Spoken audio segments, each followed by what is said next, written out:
에베소서 5장 18절 같이 한 목소리로 읽겠습니다. 포도 음료를 과하게 마시지 말라. 거기에는 과도함이 있나니 오직 성령으로 충만하라. 아멘. 여기 이제 포도 음료, 그러니까 여러분이 생소하게 느껴질 수 있는데 이게 영어로는 이제 와인이라고 되어 있기 때문에 그냥 동일하게 한 단어로 이게 포도 주스도 될 수 있고 포도 주도 될 수 있는 그런 단어인데 포도 음료라는 중간적인 단어를 정해서 이렇게 한 겁니다. 그러니까 킹제임스 성경 영어에는 다 와인으로만 돼 있어요. 그건 뭐 술이다 이렇게 돼 있지는 않아요, 원래는.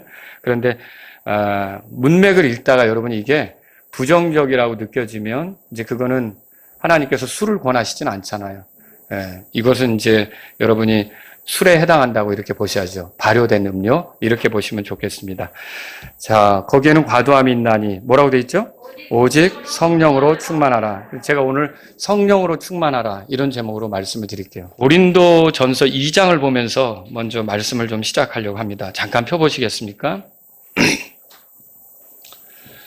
자, 성경 기록에 보면 이 세상의 사람들은 두 종류로 나눠집니다. 두 종류로.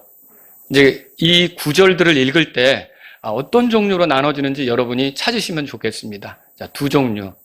그러면서 나는 또 어떤 종류에 속한 건지 이렇게 찾으시면 좋겠죠. 정리해 보시면 좋겠죠. 자, 고린도전서 2장 14절 제가 읽습니다. 15절은 같이 읽고요. 그러나 본성적인 사람은 하나님의 영의 것들을 받아들이지 아니하나니 이는 그것들이 그에게는 어리석은 것이기 때문이라. 또 그가 그것들을 알 수도 없나니 이는 이 일들이 영적으로 분별되기 때문이라. 다 같이요. 그러나 영적인 사람은 모든 것들을 판단하되 그 자신은 아무에게도 판단을 받지 아니하느니라. 자, 여러분 지금 읽었는데 이 두 절 안에 보니까 세상 사람들을 둘로 구분했어요. 하나는 뭐고 다른 하나는 뭡니까? 하나는 본성적인 사람, 네, 다른 하나는 영적인 사람이에요. 자, 여러분은 어디에 속합니까? 진짜요? 영적인 사람하고 본성적인 사람이 나오죠. 이 본성적인 사람의 특징은 뭐냐면 본성적이라고 하는 거는 원래 타고난 본성대로 살아가는 거예요. 쉽게 말하면. 그래서 이 본성적인 사람의 특징은 14절에 보면요. 하나님의 영의 것들을 받아들이지 않는데요. 왜 그렇습니까? 그게 그 사람 눈에 어리석기 때문에 그래요.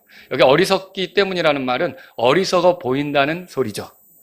자, 예를 들자면 이거죠. 본성적인 사람은 주일에 예배 드리러 예배당 가는 것보다 산이나 들로 가는 것이 좋아 보입니다.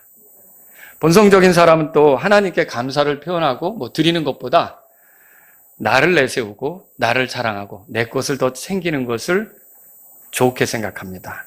또 본성적인 사람은요, 하나님의 말씀을 기준 삼아 사는 것보다 내 고정관념, 내 생각, 내가 알고 지낸 것, 이게 더 좋아 보입니다. 본성적인 사람은요, 여러분, 구원자에 대한 이야기를 듣는 것보다 영화나 드라마 한 편을 보는 것이 더 좋게 보입니다. 자, 이렇게 말했을 때 여러분은 본성적인 사람인 것 같아요? 아닌 것 같아요? 이상한데. 본성적인 사람입니까? 아닙니까? 정말 그렇게 말할 수 있으세요? 자신이 없으신 건가? 이 본성적인 사람은요, 천국에 관한 이야기, 이런 것들을 인생의 낙오자들이나 끌어모으는 그런 소재로 생각을 하는 거야. 지옥이라는 이야기, 이것은요, 이렇게 이제 겨우 사람들을 교회로 끌어들이기 위해서 만든 그런 위협 주기 위한 그런 소리로 생각하는 거죠.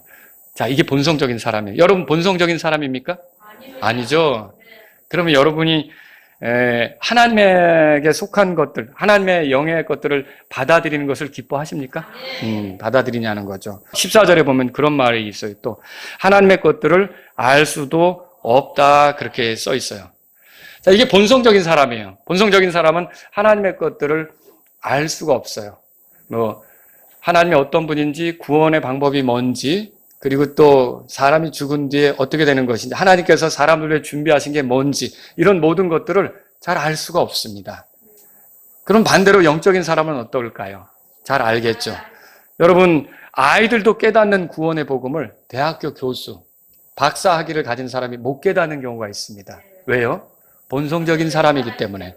또 시골 할머니도 들으면 하나님 말씀을 듣고 아멘 이렇게 할 소리를 유학까지 다녀온 사람이 전혀 깨닫지 못하는 경우가 있습니다. 왜 그렇죠? 그게 본성적인 사람이기 때문에 그렇다는 거예요. 또 언어의 재능이 있어서 누가 다른 나라 말로 하면은 그냥 통역까지도 유창하게 할 수 있는 사람이 한국말로, 우리나라 말로 조목조목 복음에 대해서 이야기하는데도 못 알아들어요. 그걸 못 알아들어요. 그건 왜 그렇습니까? 그게 본성적인 사람이기 때문에 그래요. 그러나 영적인 사람은 어떨까요? 알아듣죠. 그걸 알아듣게 된다는 것이죠. 또 드라마를 보면서 펑펑 눈물을 흘릴 수는 있는데 이 성경을 보라고 사다 주면 보면서 침이나 흘려요. 그러면 그 왜 그럽니까? 그건 본성적인 사람이기 때문에 그래요. 근데 여러분은 성경 읽으면서 이런 구절이 여기 있다니, 너무 감사하다. 여러분 그런 적 있으세요? 와, 이게 나를 향한 약속이구나. 이게 정말 멋지다. 이렇게 여러분이 생각해 본 적 있어요? 이게 근데 본성적인 사람은 이게 뭐야 도대체? 이렇게 말이 어려워. 이렇게 본성적인 사람은 이거를 읽어도 잘 알지 못하게 된다라고 하는 거죠. 왜 이걸 알지 못할까요? 2장 10절에 보세요. 2장 10절. 다 같이 읽겠습니다. 오직 하나님께서 자신의 영으로 우리에게 그것들을 드러내셨으니 이는 성령께서 모든 것, 참으로 하나님의 깊은 것들까지도 살피시기 때문이라. 이게 성령님께서 일깨우시는 건데 성령님의 역사하심 속에서 이렇게 이제 받아들이게 될 때, 성령님의 일하심 속에서 받아들이게 될 때 그걸 깨닫고 그 다음에 성령님이 안에 들어오면 더 잘 깨닫겠죠. 아시겠죠? 그런 것들이 이제 본성적인 사람하고는 다른 영적인 사람의 모습이에요. 그럼 영적인 사람에게는 어떤 특징이 있습니까? 지금 말한 것과 반대가 되는 거예요. 그리고 영적인 사람은 그리스도인을 말하죠. 여기서 영적인 사람은 그리스도인이에요. 자, 로마서 8장 9절에 이렇게 써 있습니다. 그러나 너희 안에 하나님의 영께서 거하시면, 여러분 안에 하나님의 영께서 거하십니까? 네. 너희가 육신 안에 있지 아니하고 성령 안에 있느니라. 이제 어떤 사람에게 그리스도의 영이 없으면 그는 그분의 사람이 아니니라. 자, 여기 보면 하나님의 영, 그 다음에 성령, 그리스도의 영, 이게 다 성령님을 표현하는 거예요. 그리고 그리스도의 영이 없으면 그분의 사람이 아니다. 이 말은 뭐예요? 성령님이 그 안에 있지 않으면 그리스도인이 아니다, 그 소리예요. 여러분은 성령님을 모시고 살아갑니까? 그럼 그리스도인인 거죠. 자, 그리고 또 로마서 8장 14절에 이렇게 써 있어요. 영적인 사람은 다 하나님의 아들들이에요. 8장 14절인데 이는 하나님의 영에 의해 인도하심을 받는 자들은 다 하나님의 아들들이기 때문이라. 여러분 하나님의 아들들이십니까? 하나님의 아들들은 영적인 사람이에요. 그러니까 세상에는 두 종류가 있다 그랬죠? 하나는 뭐예요? 본성적인 사람. 또 하나는 영적인 사람. 이게 두 종류가 있는 거예요. 그러니까 여러분이 본성적인 사람입니까? 그러면 여러분은 뭐예요? 영적인 사람이에요. 여러분 영적인 사람입니까? 네. 정말 감사합니다. 영적인 사람인 것이. 이렇게 두 종류로 나눠진다라고 할 수 있는 거죠. 그런데 여기 이제 영적인 사람의 생활에는 두 종류의 또 모습이 있어요. 자, 고린도전서 찾으셨죠? 자, 영적인 사람의 생활에는 두 종류가 있는데 그게 뭐냐면 1절에 보세요. 1절에. 다 같이 읽겠습니다. 또 형제들아 내가 영적인 자를 대하듯 너희에게 말할 수 없어서 육신적인 자 곧 그리스도 안에서 아기들에게 말하는 것이 하였노라. 자, 여기 두 종류가 나오죠. 하나는 뭐예요? 영적인 자. 다른 하나는 뭐예요? 육신적인 자. 자, 이게 바울이 고린도 교회를 대할 때 영적인 자처럼 대할 수가 없다. 그래서 육신적인 자처럼 대한다. 그러면 영적인 자하고 육신적인 자는 그리스도인을 말하는 겁니까? 그리스도인이 아닌 경우를 말하는 겁니까? 다 그리스도인인 경우를 말하는 거예요.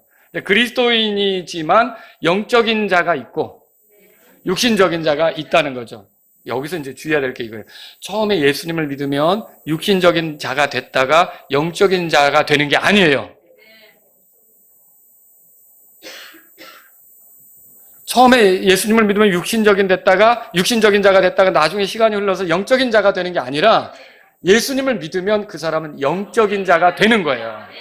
그러니까 본성적인 자였다가 예수님을 믿어서 영적인 자가 되는 건데, 이 영적인 자가 비정상적으로 영적인 자답게 살지 못할 때 나타나는 모습이 육신적인 자예요. 그러니까 육신적인 자는 그 모습은 그리스도인에게 있으면 됩니까? 안 됩니까? 안 되는 거예요. 여러분이 생각할 때, 당연히 육신적인 자의 모습을 거쳐서 영적인 자가 되는구나. 천만에요. 그렇게 생각하면 안 됩니다. 우리는 영적인 자이어야 합니다. 그런데 우리가 때로는 육신적인 자가 될 수가 있다는 거죠. 그거는 있어서는 안 되는데 그렇게 되는 거예요. 그리스도인인데. 그 육신적인 자를 한마디로 말하면 분명히 영적인 자가 됐는데 사는 모습이 본성적인 자 같은 거. 그럼 누구처럼 되는 거예요? 구원받지 못한 사람처럼 사는 거. 이 구원받았는데 구원받지 못한 사람처럼 사는 거를 우리가 육신적인 자다 그렇게 얘기한다는 거죠. 이 육신적인 자를요, 그리스도 안에서 아기들 그렇게 표현했어요. 아기들에게 성숙한 모습이 있어요, 없어요? 없어요. 아기들에게 없죠. 아기들은 불편하면 짜증내요.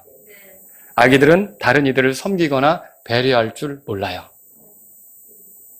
만약에 그런 아기가 있으면 성자 태어난 거예요, 말하자면. 아주 특별한 존재가 태어난 거예요, 말하자면. 근데 아기들은 어때요? 자기가 불편하면 당장 울부짖죠. 네, 짜증내고 그렇습니다. 그저 자기만 챙겨주기를 바라고 울음으로 부모를 조종하려고 해요. 뭐예요? 주변 사람들이 다 자기에게 맞춰주기를 바라는 거죠. 자기가 중심이에요. 그러니까 그리스도인인데 그렇게 사는 사람은 그리스도 안에서 악이라는 소리예요. 악이. 여러분, 이런 악이 같은 그리스도인은 끔찍해요. 교회 모든 성도들이 다 악이 같은 그리스도인이에요. 새신자가 딱 왔어요. 이제 예수님 믿었어요. 그런데 어떻게 될까요? 아기들이 아기를 돌봐야 돼요. 얼마나 끔찍하겠습니까? 그런데 이 그리스도인들이 성숙한 사람이 됐다. 그러면 아기들, 이제 막 갓난아이 같이 태어난 사람들 있잖아요. 태어난 사람들을 우리가 그리스도 안에서 갓난아이라고 그러잖아요. 그러면 그 태어난 사람들을 다 잘 돌볼 수가 있겠죠. 근데 그 마라나타 침례교회 식구들이 다 그리스도 안에서 아기예요. 나만 봐줘. 나 좀 봐줘. 나 속상해. 전부 다 이러고 있어요. 그럼 새로운 신자가 와서 이게 뭐가 여기 교회에 잘 적응하겠어요? 안 되겠죠. 여러분, 그래서 그리스도 안에서는 성숙하는 게 필요하다는 거예요. 아마 모양 생각해 보기만 해보세요. 그리스도 안에서 전부 다 아기들만 모여있다. 정말 끔찍할 것 같아요. 끔찍하죠. 아기는요, 단단한 음식을 먹어요. 또 이쁘다고 초콜릿 맛 주면 안 됩니다. 뭐 한 6개월밖에 안 된 아기를 갖다 초콜릿 먹어 막 주고 그러면 안 되고요. 아기들 음식을 단단한 걸 못 먹죠. 젖으로 만족해요. 그래서 아기들의 특징이 뭐냐면 죄사함, 은혜, 긍휼 이런 설교하면 굉장히 좋아해요. 은혜, 위로 이런 설교하면요, 굉장히 좋아요. 그런데 회개, 헌신, 결단을 촉구하는 설교하잖아요. 오늘 어려웠어. 하나님 말씀을 들을 때 그런 게 어려운 거죠. 이게 아기 같은 그리스도인이에요. 내 얘기네 라고 또 속으로 생각할지도 몰라요. 근데 이런 것이 아기 같은 그리스도인의 모습이라는 거죠. 자, 여기서 육신적이어서 사람처럼 걷는다는 말이 있어요. 3절에 보세요. 이게 끔찍하죠. 고린도 교회가 이랬어요. 다 같이. 고린도 전서를 쓴 이유가 그거예요. 왜 이렇게 은사로도 굉장히 풍요로운 은사를 가진 너희들이 여전히 그리스도 안에서 아기같이 있느냐. 그러니까 그게 안 되는 일이니까 바울이 그러지 말라고 고린도 전서를 쓴 거예요. 아시겠죠? 3장 3절 다 같이 읽습니다. 이는 너희가 아직도 육신적이기 때문이라. 이는 너희 중에 시기와 다툼과 분열이 있기 때문이니 너희가 육신적이어서 사람들처럼 걷는 것이 아니냐. 사람들처럼 걷는 거면 좋은 거 아닙니까? 라고 물을 수 있는데 여기서 말하는 사람은 본성적인 사람을 얘기하는 거예요. 그러니까 구원받아서 영적인 사람인데, 존재 자체는 영적인 사람인데 사는 모습이 육신적이에요. 그러니까 구원받지 못한 본성적인 사람처럼 사는 거예요. 그거를 지금 성경에서는 뭐라고 말하는 거예요? 그리스도 안에서 악이라고 말하고 육신적이다 그렇게 말하는 거죠. 저는 오늘 그런 삶이 되지 않았으면 우리 모두가 그래서 성령으로 충만하라는 말씀을 전하려고 하는 거예요. 아시겠죠? 이게 성령으로 충만한 게요, 놀라운 일을 나타내는데 성숙을 가져와요. 그러니까 이 영적인 성장, 그 성숙으로 향하는 성장이 있잖아요. 그것을 가져오는 거예요. 그래서 성령으로 충만한 경험들이 여러분들에게 계속 있어지면 성장하는 거예요. 그리스도인이 자라가는 거죠. 영적으로 자라가는 거죠. 자, 그러면 성령 충만에 대해서, 성령으로 충만한 것에 대해서 두 가지를 말씀드릴게요. 오늘은 첫째, 성령으로 충만한 것은 영적으로 건강한 상태를 유지하는 것과 같습니다. 자, 영적으로 건강한 상태는 교회를 오래 다닌 사람만, 예수님을 오래 믿은 사람에게만 나타난다. 맞아요? 틀려요? 틀리죠? 이제 막 예수님을 믿은 사람에게도 영적으로 건강한 그런 상태가 될 수 있을까요? 예. 그런 예가 있나요? 예, 있습니다. 사도행전 가보세요. 사도행전. 이제 사도행전의 말씀들을 보면서 여러분에게 소개하려고 합니다. 9장입니다. 사도행전 9장. 그러니까 아기가 태어났을 때, 오, 건강한 아이가 태어났어. 이런 말 하죠. 그 애는 이렇게, 뭡니까? 이거, 바 드는 거 있잖아요. 엿기 드는 거, 이런 거 못해도 그 아이 자체를 보고 우리가, 건강한 아이네. 이렇게 말할 수 있잖아요. 예. 그런 건강한 상태를 여러분, 우리가 영적으로는 성령으로 충만한 것에 빗대어 이렇게 말할 수가 있는 것이죠. 자, 그러면 사도행전 9장에 보면요. 바울에 대한 얘기가 나와요. 바울이 예수님을 믿게 된 게 다마스쿠스로 가는 길에서, 그리고 다마스쿠스로 들어가서 아나니아를 만나잖아요. 근데 바울이 어떤 소리를 듣나 보세요. 아나니아로부터, 자, 17절 다 같이 읽습니다. 이에 아나니아가 자기 길로 가서 그 집에 들어가 사울에게 안수하며 이르되, 형제 사울아, 주 곧 내가 오던 길에 내게 나타나신 예수님께서 나를 보내셨나니 이는 내가 시력을 받고 성령님으로 충만하게 하려 하심이라 하더라. 여러분, 사울을 형제 사울아 이렇게 불렀어요. 그 전하고 지금 이 순간이 달라진 거예요. 그 전에는 핍박자였죠. 교회에 대한 핍박자였어요. 그런데 교회의 성도가 형제 사울아 이렇게 불렀어요. 자, 그러면 바울도 사울이죠. 이때는 이름이 사울도 예수님을 믿은 겁니까? 네, 믿은 거죠. 구원받은 거예요. 구원받으니까 그때서 형제 이렇게 부르는 거예요. 알겠죠? 구원받으니까 형제라고 부르는 거죠.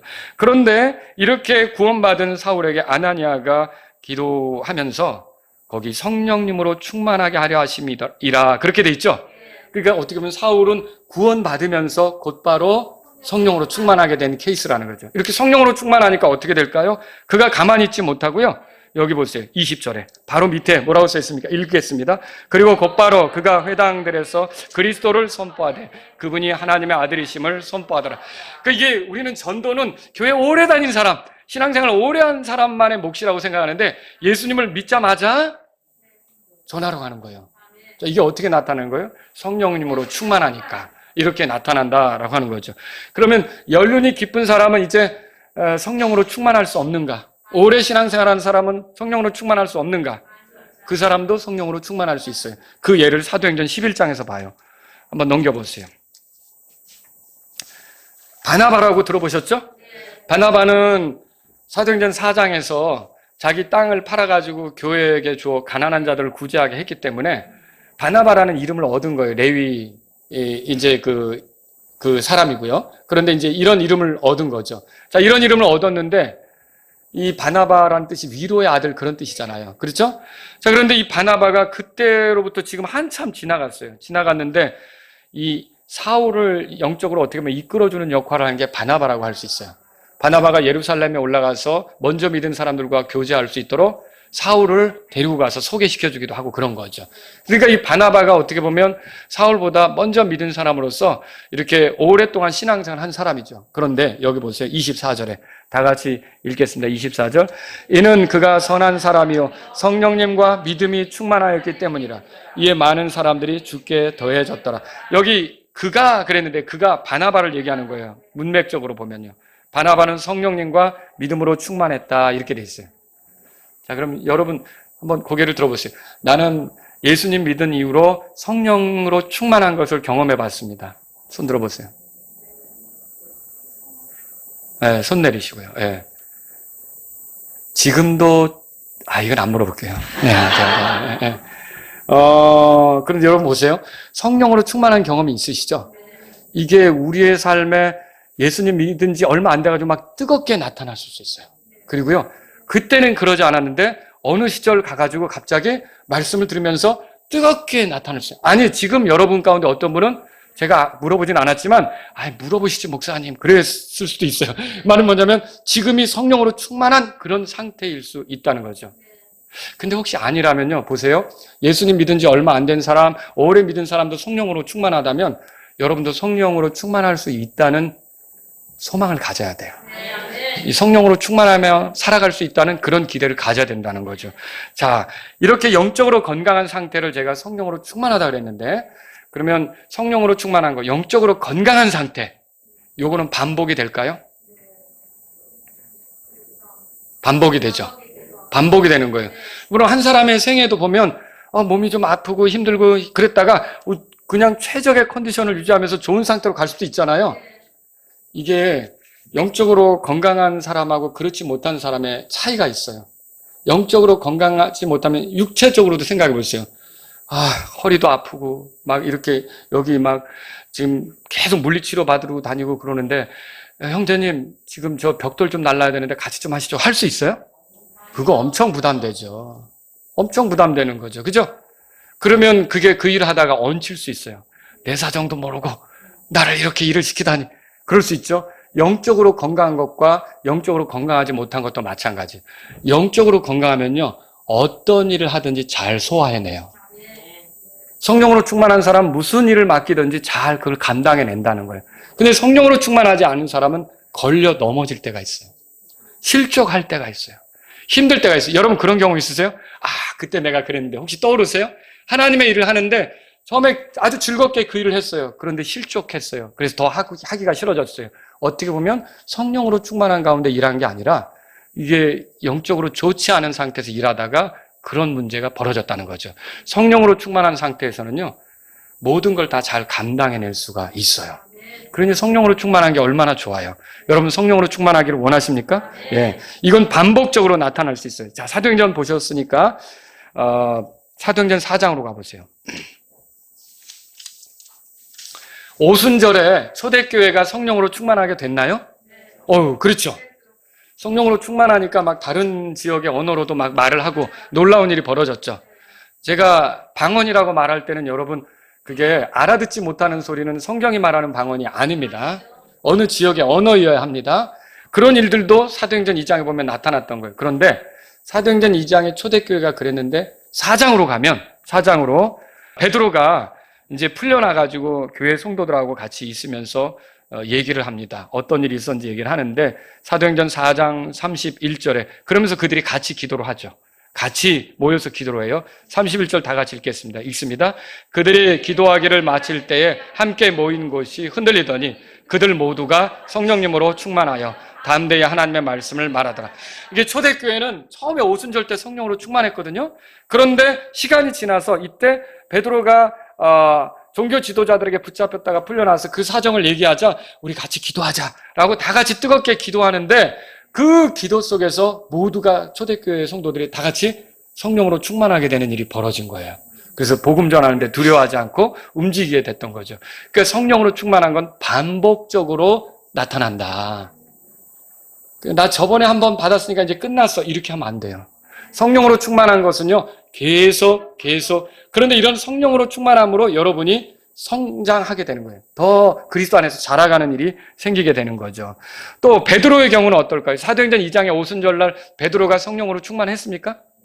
네, 충만했죠. 근데 사도행전 4장에 보세요.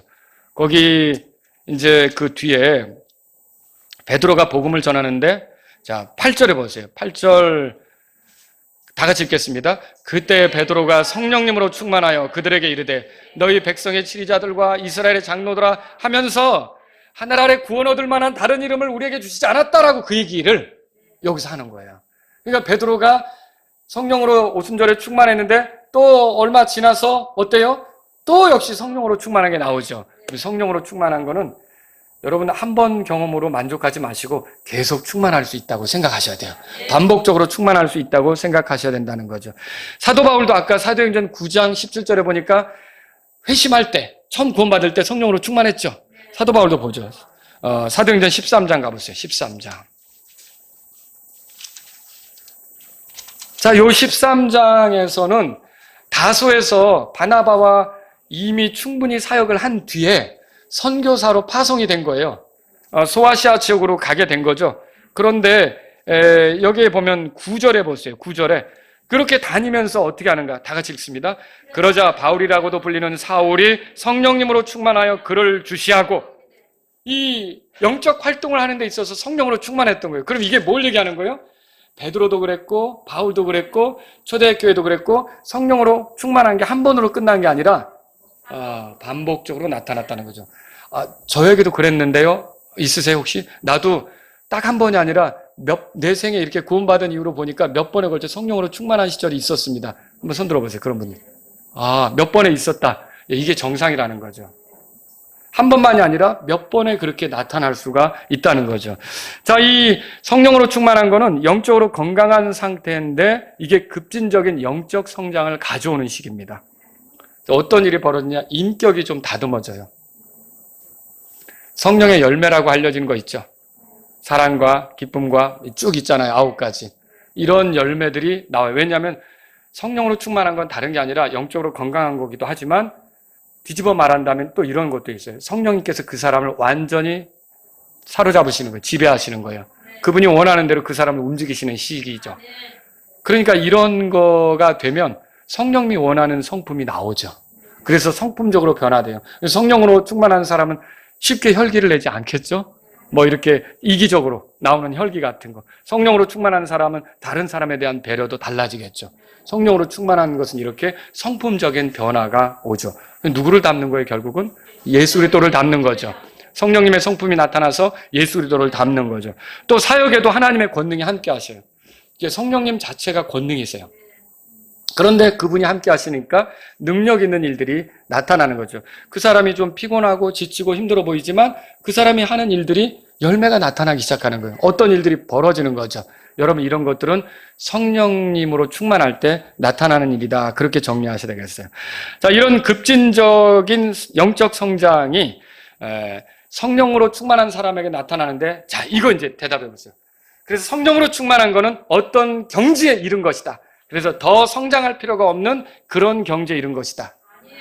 그건 아니죠. 요거는 이제 이렇게 생각하시면 되겠죠. 여러분이 풍선을 가지고 바람을 불었어요. 요만큼 불어올랐죠?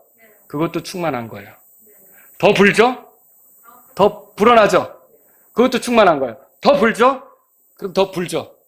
그러면 우리가 불다 보면 터져요. 풍선은 터지는데 성령님은 안 그래요. 그래서 성경에 보면 정말 평생에 걸쳐 이렇게 성령으로 충만하신 분이 계셨는데 예수님이세요.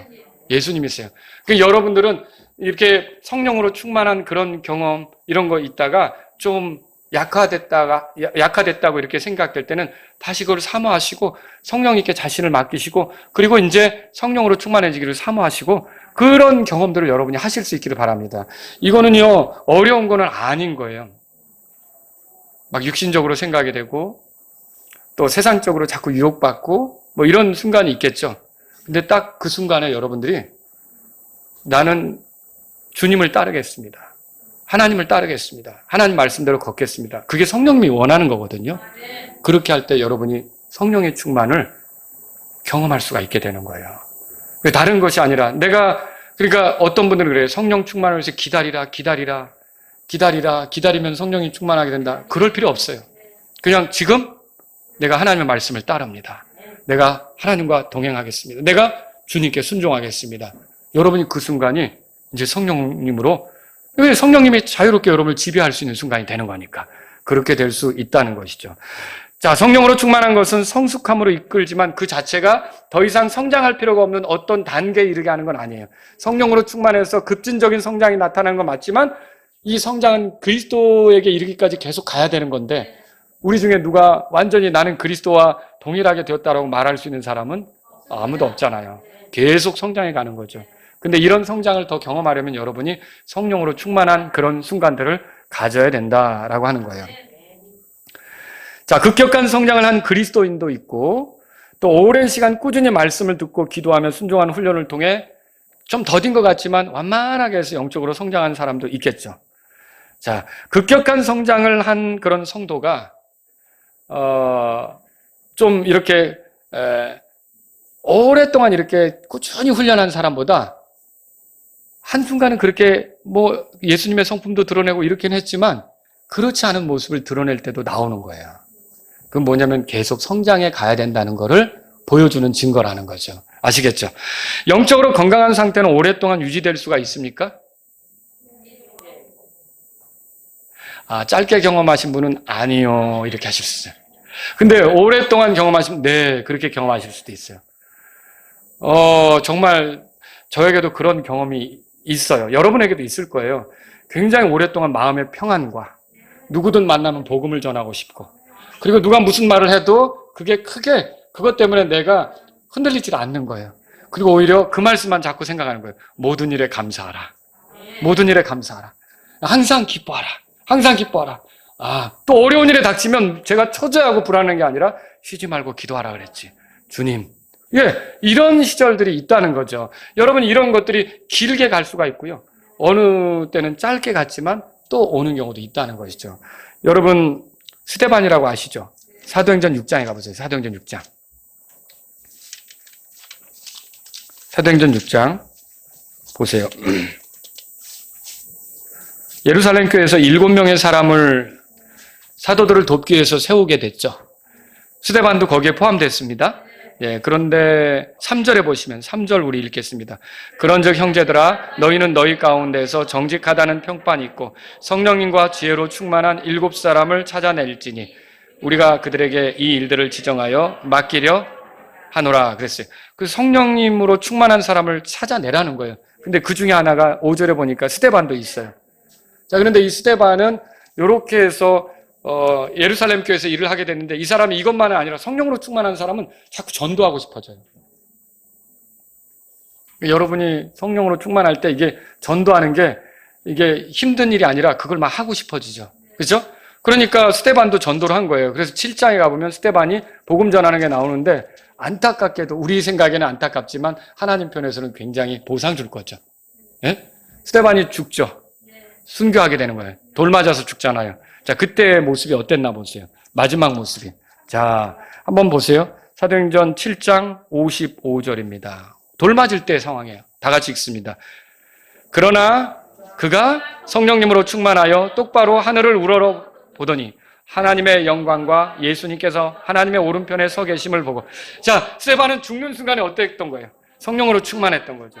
그러니까 성령으로 충만한 사람을 세웠는데 쭉 성령으로 충만하다가 마지막 순간에도 성령으로 충만하면서 주님 앞으로 가게 되는 그런 일이 벌어진 거죠. 그래서 여러분, 성령으로 충만한 상태는 이렇게 오랫동안 지속될 수가 있다는 거예요.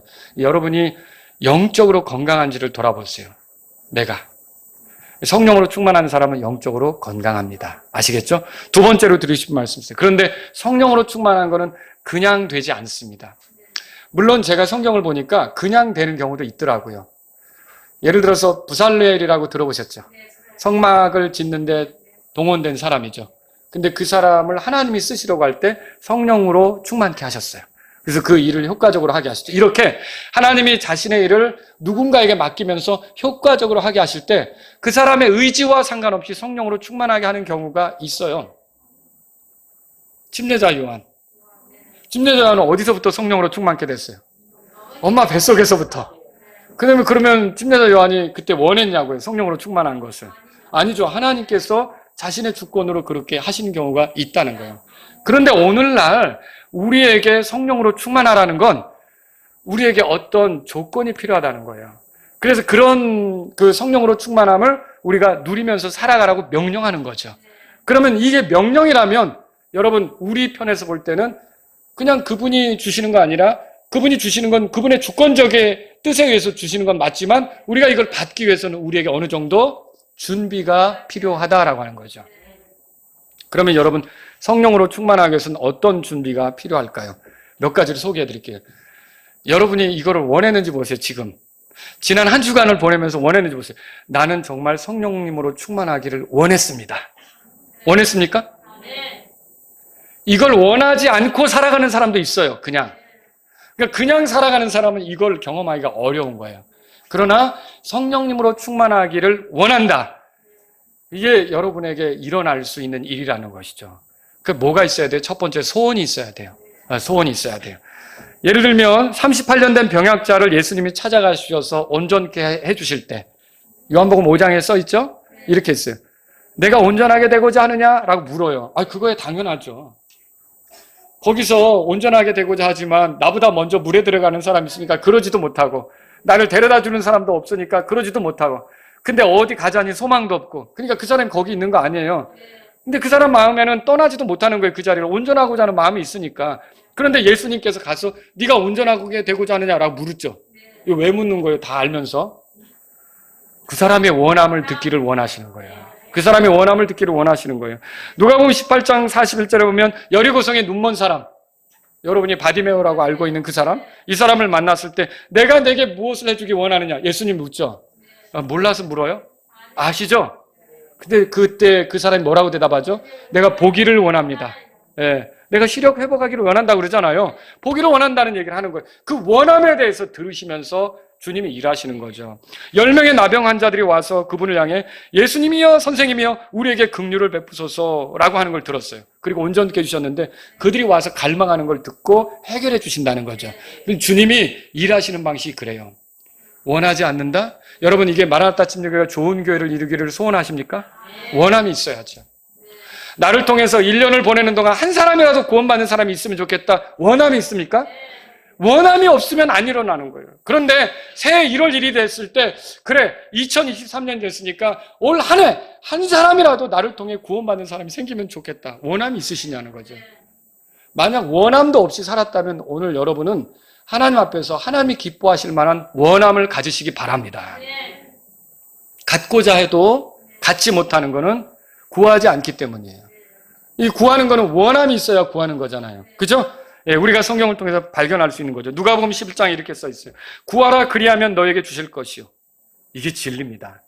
찾으라 그러면 찾을 것이요. 문을 두드리라 그리하면 너에게 열릴 것이라. 이는 구하는 자마다 받을 것이요. 찾는 자는 찾을 것이요. 두드리는 자에게 열릴 것이기 때문이라.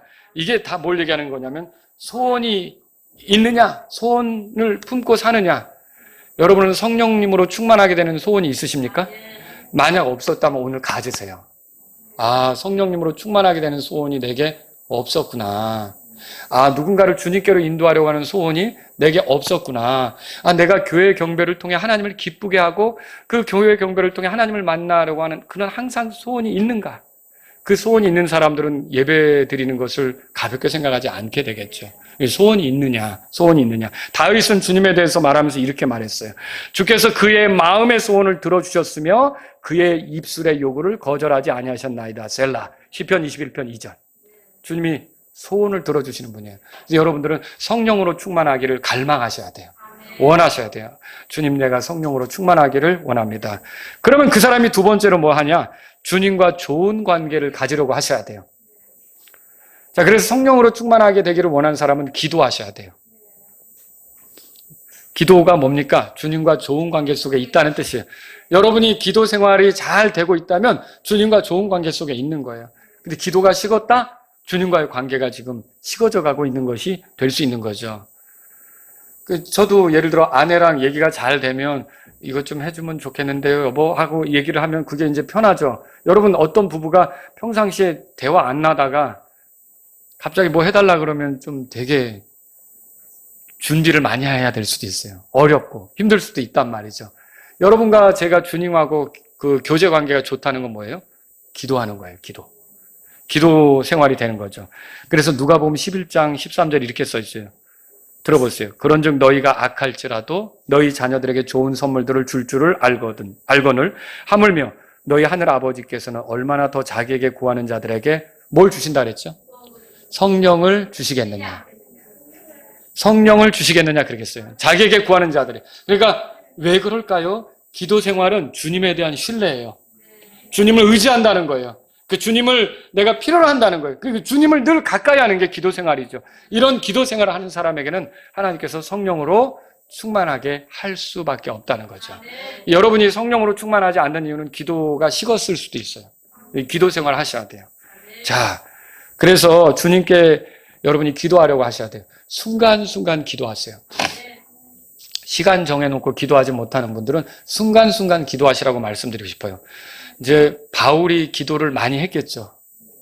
바울은 어떻게 기도했을까 생각해 봐요. 바울은 이 마을에서 저 마을로 가는데, 도시에서 이 도시로 가는데 자가용 끌고 갔나요? 걸어갔겠죠. 걸어가는데 뭐 4km 가고 8km 가는 게 아니에요. 굉장히 오래 걸었겠죠. 걸어가면서 기도했겠죠. 여러분, 바울에 대해서 생각해 볼 때도 그런데 우리가 우리 삶에서 순간순간 기도하려고 하셔야 된다는 거죠. 아시겠죠? 또 시간을 정해놓고 기도하면 더 좋죠. 계속 주님을 신뢰하는 표현을 여러분이 보여드리세요. 그러니까 누가 그런 말 하더라고요. 오래 기도한 거는 헛되지 않더라. 오래. 그러니까 뭐냐면 꾸준히 계속 그 문제를 구한 것에 대해서는 헛되지 않더라. 그게 돌아오더라. 응답되더라. 여러분 그렇습니다. 하나님께서는 우리 기도를 들어주시는 분이세요. 기도하세요. 기도를 통해 주님과 가깝게 하면 여러분이 이제 성령으로 충만하게 되는 그런 경험 속에 들어갈 수가 있다는 거죠. 그리고 세 번째는 뭐냐면 경건의 훈련이에요. 훈련. 제가 아까 성령으로 충만한 건 뭐라 그랬죠? 영적으로 건강한 상태라 그랬죠. 네, 영적으로 건강한 상태예요. 육체의 훈련도 몸의 근육을 단련시키는데 좋죠? 예, 네, 좋아요. 이제 우리 아파트에 무료로 하는 헬스장이 있어요. 그래서 이제 우리 아들들이 이제 운동한다고 이제 운동을 하러 가는데 아버지도 운동하셔야죠. 몸이 그러면 안 되는데 그래가지고 제가 또 따라갔죠. 꾸준히 이런 걸 잘하면 어떻게 될까요? 여러분 근육이 생기죠? 근육이 생기면 여러 가지 일들을 할 수 있어요. 영적으로도 근육 같은 게 있다고요. 영적으로도 근육 같은 게 필요하다고요. 여러분 근데 그걸 어떻게 기를 수 있을까요? 저와 여러분들이 기본적인 훈련을 잘하면 돼요. 그게 뭘까요? 자, 이제 한번 성경 찾아보겠습니다. 디모데전서 4장. 디모데전서 4장. 그래서 몸 만들려고 헬스 다니는 거 좋습니다. 그렇게 하세요. 근데 그것만 할 게 아니라 영적으로도 여러분이 훈련을 하셔야 돼요. 영적으로 훈련하시는 거죠. 자, 4장 거기 7절, 8절. 다 같이 읽겠습니다. 그러나 속되고 늙은 부녀들의 꾸며낸 이야기들을 거부하고 도리어 너 스스로를 경건에 이르도록 훈련하라. 경건에 이르도록 훈련하라 그랬어요. 그러니까 훈련이 필요하다는 거죠. 예? 연습이 필요한, 계속 훈련하는 게 필요한 거예요. 자, 그 다음에 8절 다 같이요. 이는 육체의 훈련은 유익이 적으나 경건은 모든 일들에 유익하며 현재 있는 생명과 다가오는 생명의 약속을 갖고 있기 때문이라. 자, 육체의 훈련은 유익이 적으나 그랬어요. 없다는 말이 아니에요. 육체의 훈련도 유익해요. 근데 적다고는 했죠? 근데 이 경건의 훈련은 어떻게 되냐면 모든 일에 유익이 된대요. 그래서 현재 있는 생명과 다가오는 생명의 약속을 받는다 그랬는데 다가오는 생명의 약속은 뭘까요? 이게 잘 되면요. 주님과 좋은 관계 속에 있고 주님이 나를 쓰시기 때문에 보상을 쌓을 기회를 얻을 수가 있어요. 이게 몸이 아픈 사람에게 일을 맡기기는 어려운 거잖아요. 영적으로 건강하지 않은 사람에게 하나님께서 기회를 주시기가 어려운 부분이 있는 거죠. 그런 것처럼 그런데 우리가 몸이 건강한 사람 보면 이것 좀 해주세요라고 맡길 수 있잖아요. 영적으로 건강한 사람에게도 하나님께서 맡기실 수가 있는 거죠. 그 사람이 일을 맡기면 정말 부드럽게, 왜냐하면 성령님으로 충만해서 성령님으로 그 일을 하기 때문에 예? 그렇게 되는 거죠. 그 사람에겐 보상이 있게 되는 거예요. 그게 이 9절에서 말하는 다가오는 생명의 약속을 갖고 있다는 말이에요. 근데 여기서 이렇게 돼 있죠. 8절에 보니까 여기 현재 있는 생명에도 유익하다는 거예요. 현재 있는 생명도 이 도움을 받는 거예요. 이건 뭘 얘기할까요? 현재 이 땅에 사는 동안 성령으로 충만해서 살아가는 그런 삶도 현재 누릴 수가 있게 된다는 거죠. 자, 그래서 저와 여러분들이 훈련을 하셔야 돼요. 경건이 뭡니까? 하나님의 눈을 의식하는 거죠. 이거는요, 하나님을 생각하고 하나님하고 가까워지려고 하나님께로 향하는 훈련들이에요. 이게 뭐냐면 아주 기초적인 거죠. 여러분 꾸준히 성경 읽고 있으십니까? 예, 그게 나를 단련하는 거예요. 여러분 시간을 정해놓고 꾸준히 지속적으로 기도하고 있습니까? 이게 나를 단련하는 거예요. 또 여러분 성도들과 함께 모이는 기도에도 여러분이 같이 하십니까? 이게 꾸준히 나를 단련하는 거죠. 교회 경배에 참여하십니까? 이것도 나를 단련하는 거예요. 또 여러분 보세요. 성령 안에서 성도들과 이렇게 교제하려고 시도하시냐는 거죠. 이런 것들이 다 나를 단련하는 거예요. 복음 전하는 일에 함께 하느냐는 거예요. 선교하는 일에 함께 하느냐는 거죠. 이런 기본적인 것들에 내가 계속 같이 하면 여러분들이 영적으로 건강해지는 것을 경험할 거예요. 그리고 성령으로 충만한 것도 경험할 수 있고 그렇게 되는 거죠. 근데 예를 들어서 맨날 내가 세속적인 것만 바라보고 있다. 그리고 세속적인 일에만 머리를 쓰고 있다. 그쪽으로만 향하고 있다. 그것에만 더 마음을 쓰고 있다. 여기서 이게 공허한 게 찾아올 수가 있겠죠.